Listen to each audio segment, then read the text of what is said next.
در شفاتی دروی سرخوب دههای توسخلا دهود میرعلی‌آباد انقطاع کانال تدامچکی آبانبار سیلبی را برای آبیاری زمین‌های کشاورزی با آب پر می‌کند. در آغاز در روزهای دوم ماه فوریه بیرون گشت. در چنین روزها که در ناحیه مشق غیر نقشه‌وی با جلب قوا و واسطه‌های نظام یگانه دولتی ناحیه اوید به پیشگیری و رفع عاقبت‌های آفت‌های طبیعی تشکیل و گذرانده شده ادامه می‌یافت، از چنین فرصت مناسب استفاده نموده کارمندان شعبه کمیته حالت‌های فوق‌العاده و مدافع گردشدنی در ناحیه واسه با برطرف‌سازی عاقبت‌های آفت طبیعی و برقرار نمودن انقطاع کانال آبیاری برای آبیاری زمین‌های کشاورزی مهم شروع کرده با استفاده تکنیک آن را برقرار نمودند. حدود 40 متر درجه کنده شده. ما همون حالت رخ داده کنده شدن کانال توسکالا را برطرف کرده ایستادیم توسط تکنیک و مکانیزم های اداره خواجگی آبی ناحیه واسه. طبق نقشه پیش‌بینی‌گردیده مشق غیر نقشه‌وی با مقصد پیشگیری و رفع حالت‌های فوق‌العاده از 12 تا 14 فوریه در حدود ناحیه واسه طریق اشرهای دسته‌جمعی در دهات‌ها، محله‌های استقامتی سیلراها، سیلپرتوها، سوی و زهبور و زکش‌ها تازه کرده شدند.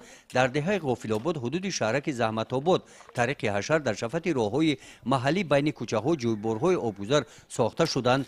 در کارهای ساختمانی انشاءات‌های پیشگیری کننده سیل ساکنان محله پهلوی هم کیف با کیف ایستاده هر یک نفر اشتراکچی حشر سهم ارزنده گذاشتند. در این حشر با مقداری 50 نفر شهروندان دهه غافل‌آباد اشتراک کرده و مقداری 250 متر جویبارهای داخلی محله را تازه کرده.